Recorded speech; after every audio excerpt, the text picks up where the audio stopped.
RSS ಚಮಚಾಗಿರಿಯನ್ನ ಮಾಡಿದ್ರೆ PFI ನಿಂದ ಸುಮ್ಮನೆ ಬಿಡಲ್ಲ. ದುಬೈನಿಂದ ಅಲ್ತಾಫ್ಗೆ ಇಂಥದ್ದೊಂದು ಬೆದರಿಕೆ ಕರೆ ಬಂದಿದೆ. ಆರ್ಎಸ್ಎಸ್ ಚಮಚಾಗಿರಿಯನ್ನ ಮಾಡಿದ್ರೆ ಪಿಎಫ್ಐ ನಿನ್ನನ್ನ ಸುಮ್ಮನೆ ಬಿಡೋದಿಲ್ಲ. ಎಫ್ಐಆರ್ ದಾಖಲಾಗಿದೆ ಈ ಬೆದರಿಕೆಗೆ ಸಂಬಂಧಪಟ್ಟಂತೆ.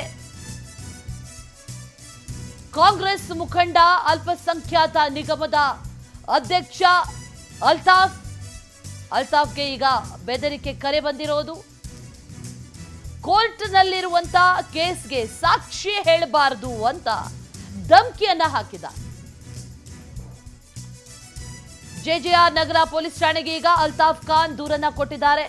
ಜನವರಿ 5ರಂದು ರಾತ್ರಿ 8:45 ಸುಮಾರಿಗೆ ಅಲ್ತಾಫ್ ಸ್ನೇಹಿತನಿಗೆ ಒಂದು ಕರೆ ಬರುತ್ತೆ.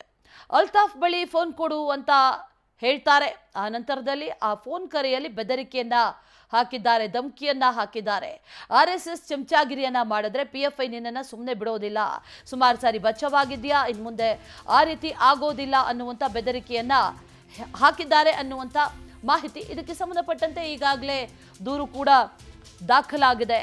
ದುಬೈನಿಂದ ಕಾಲ್ ಬಂದಿರೋದು ಈಗ ತನಿಖೆಯಲ್ಲಿ ಪತ್ತೆಯಾಗಿದೆ.